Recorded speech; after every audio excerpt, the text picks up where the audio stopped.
जय माता दी दोस्तों, आप सभी को हरियाली तीज की हार्दिक शुभकामनाएं। दोस्तों, आज हम इस वीडियो में बात करेंगे हरियाली तीज का व्रत कुंवारी लड़कियां किस प्रकार रखें, उन्हें किस प्रकार हरियाली तीज की पूजा करनी चाहिए, कुंवारी लड़कियों के लिए इस व्रत को करने के क्या नियम हैं, वह किस तरह से व्रत रखें कि उन्हें मनचाहा वरदान प्राप्त हो, उन्हें अच्छा जीवन साथी और शीघ्र विवाह का आशीर्वाद प्राप्त हो।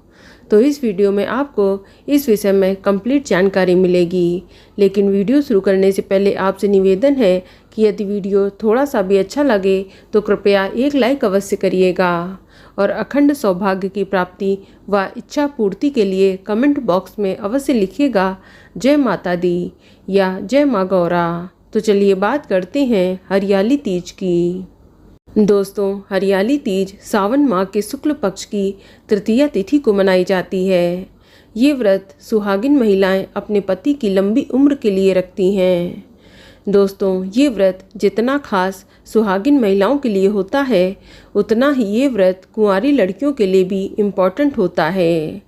इस दिन भगवान शिव और माता पार्वती जी की पूजा का विधान है। ऐसा कहा जाता है कि इस दिन माता पार्वती जी ने भगवान शिव को कठोर तपस्या करके पति के रूप में प्राप्त किया था। आपको बता दें कि हरियाली तीज का व्रत सुहागिन महिलाओं के साथ साथ कुंवारी लड़कियों के लिए विशेष महत्व रखता है। यदि कोई कुंवारी लड़की इस दिन पूरे विधि विधान से व्रत रखती है तो उसे मनचाहे वर की प्राप्ति होती है। यदि कोई कुंवारी लड़की किसी से प्रेम करती है और अगर वह हरियाली तीज का व्रत रखती है तो उसे उसका प्रेमी पति के रूप में अवश्य प्राप्त होता है। इतना ही नहीं, यदि किसी कन्या के विवाह में विलंब हो रहा हो या बात बनते बनते बिगड़ जाती हो तो वह भी हरियाली तीज का व्रत अवश्य रखे। इस व्रत के प्रभाव से शीघ्र विवाह के योग बनते हैं। और यदि किसी लड़की की कुंडली में कोई ग्रह दोष है या कोई ऐसा योग बन रहा है जो उसके विवाह में बाधा डाल रहा है तो उसे भी हरियाली तीज का व्रत जरूर रखना चाहिए। इससे ग्रह दोष भी समाप्त होता है। इसके अलावा जिन महिलाओं का विवाह हो चुका है उन्हें संयुक्त रूप से भगवान शिव और माता पार्वती जी की पूजा करनी चाहिए। ऐसा करने से सुहागिन महिलाओं की पति की उम्र लंबी होती है और उन्हें सुखमय वैवाहिक जीवन का आशीर्वाद प्राप्त होता है। चलिए अब जानते हैं कि कुंवारी लड़कियां हरियाली तीज का व्रत किस प्रकार रखें, उन्हें व्रत और पूजा कैसे करनी है, इस व्रत के उनके लिए क्या नियम हैं। तो सबसे पहले कुंवारी लड़कियों को ये डिसाइड करना चाहिए कि वह ये व्रत निर्जला रखेंगी या फिर फलाहार। दोस्तों, वैसे हरियाली तीज का व्रत निर्जल और निराहार रखा जाता है, लेकिन अगर बिना जल और अन्न ग्रहण करके ये व्रत रखना उनके लिए संभव नहीं है तो फिर वह फलाहार करके भी इस व्रत को रख सकती हैं। बस ध्यान इतना रखना है कि आपको हरियाली तीज के व्रत में नमक का सेवन नहीं करना है और इस व्रत का पारण अगले दिन सुबह सूर्योदय होने के बाद ही किया जाता है। ये व्रत सूर्योदय से लेकर अगले दिन सूर्योदय तक चलता है। इसके अलावा इस दिन श्रृंगार भी करना चाहिए। कुंवारी लड़कियों को हरियाली तीज के दिन या उससे एक दिन पहले अपने हाथों में मेहंदी लगा लेनी चाहिए और हो सके तो हरे रंग की चूड़ी अवश्य पहने। इसके अलावा हो सके तो पूजा के समय आप हरे या पीले रंग के कपड़े पहने और माथे पर छोटी सी बिंदी लगा लें और पायल भी पहन लें। बस ध्यान रहे कि इस दिन आप काले, सफ़ेद, भूरे या नीले रंग के वस्त्र ना पहने। इस दिन आप हरे या पीले या फिर लाल रंग के शुभ रंगों वाले ही कपड़े पहने। आपको बता दें कि हरियाली तीज पर माता पार्वती को सुहाग यानी श्रृंगार का सामान चढ़ाया जाता है। इसके लिए आप पहले से ही सुहाग की पिटारी तैयार कर लें। इसके साथ आप साड़ी या लाल चुनरी भी ले सकती हैं। आप सामान में चूड़ी, बिंदी, लिपस्टिक, नेल पॉलिश, आलता, मेहंदी, काजल, सीसा, कंघा, रबड़ बैंड आदि सामग्री शामिल कर सकती हैं। बस ध्यान रखें कि कुंवारी लड़कियों को श्रृंगार के सामान में सिंदूर और बिछिया चढ़ानी नहीं चाहिए। बाकी कितनी संख्या में आपको सामान चढ़ाना है ये आपकी इच्छा है। आप श्रृंगार का सामान 5, 7 या 11 आइटम्स चढ़ा सकती हैं। दोस्तों, कुंवारी लड़कियों को व्रत वाले दिन सुबह जल्दी उठकर स्नान आदि करने के बाद स्वच्छ वस्त्र धारण करने चाहिए। इसके बाद अपने घर की पूजा स्थल पर बैठ जाएं और व्रत का संकल्प लें।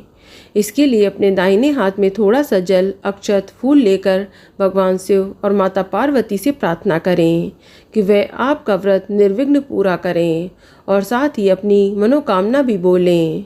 इसके बाद आपके हाथ में जो जल, अक्षत, फूल है वह भगवान शिव और पार्वती जी के आगे छोड़ दें।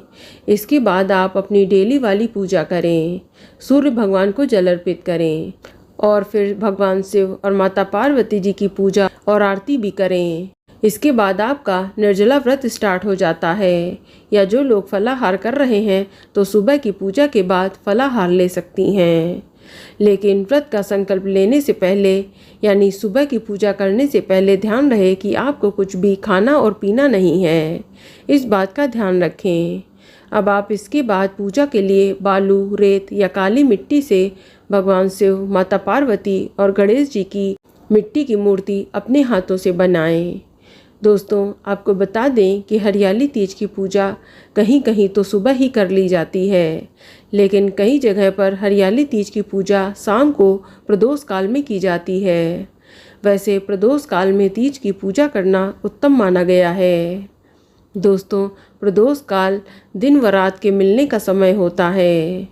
आप हो सके तो प्रदोष काल में पुनः स्नान करके स्वच्छ वस्त्र धारण कर थोड़ा श्रृंगार करके रेडी हो जाएं। अब आप पूजा स्थल को साफ सुथरा कर गंगा जल छिड़क कर शुद्ध कर लें।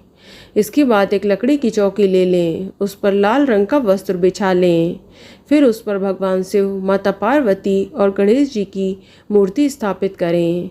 अब आप मूर्ति का श्रृंगार करें, उन्हें सुंदर सजीले वस्त्रों से सजाएं, गहने आदि से सजाएं, फूलों की चौकी भी सजाएं। सबसे पहले अब आप गणेश जी का पूजन करें। इसके बाद भगवान शिव और माता पार्वती जी की पूजा करें। भगवान शिव को सफ़ेद चंदन का तिलक करें, बेलपत्र, धतूरा, भांग, भस्म आदि अर्पित करें, फूल माला चढ़ाएं और शिव जी को वस्त्र और गमछा भी चढ़ाएं। यज्ञोपवित्र यानी जनेऊ अर्पित करें। इसके बाद माता पार्वती जी की विधि विधान से पूजा करके श्रृंगार का सामान चढ़ाएं।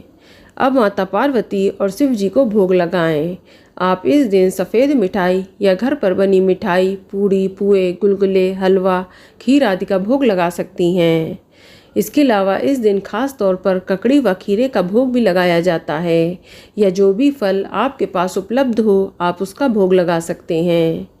इस दिन घर पर लोग पार्वती जी के जेवर बनाकर भी चढ़ाते हैं। इसके बाद आप धूप दीप जलाकर हरियाली तीज की व्रत कथा पढ़ें या सुनें। तत्पश्चात गणेश जी की आरती करें। इसके बाद भगवान शिव और माता पार्वती जी की आरती करें। अब आप भगवान से अपनी मनोकामना और पूजा में हुई भूल चूक के लिए क्षमा मांगें। इस दिन रात्रि जागरण करके भजन कीर्तन करना चाहिए। इसके बाद अगले दिन सुबह स्नान आदि करना चाहिए। फिर पुनः भगवान शिव और माता पार्वती जी की पूजा करें। पूजा में कुंवारी लड़कियों को माँ गौरी के माथे पर सिंदूर लगाना चाहिए। वही सिंदूर आप अपने माथे पर लगाएं। ध्यान रखें कि आपको माता गौरी की मांग में सिंदूर नहीं लगाना है, आपको सिर्फ माथे पर लगाकर अपने माथे पर लगाना है। वहीं सुहागिन महिलाएं जो हैं वह माता के मांग में सिंदूर भरकर उससे सुहाग लें। इसके बाद कुंवारी लड़कियां जो प्रसाद चढ़ाया है उसी प्रसाद को खाकर अपना व्रत खोलें। प्रसाद में ककड़ी, खीरा, हलवा आदि का भोग लगाएं और उसी को खाकर अपना व्रत खोलें। और अंत में जो पूजन सामग्री है उसे एकत्र करके या भगवान की जो मूर्तियां हैं उसे किसी नदी या तालाब में विसर्जित कर दें। इस तरह से आपको हरियाली तीज की पूजा और व्रत का संपूर्ण लाभ प्राप्त होगा। तो दोस्तों, ये जानकारी आपको अच्छी लगी तो कमेंट में जय माता दी या जय माँ गौरा अवश्य लिखें।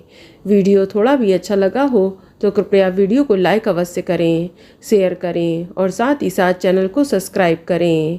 धन्यवाद।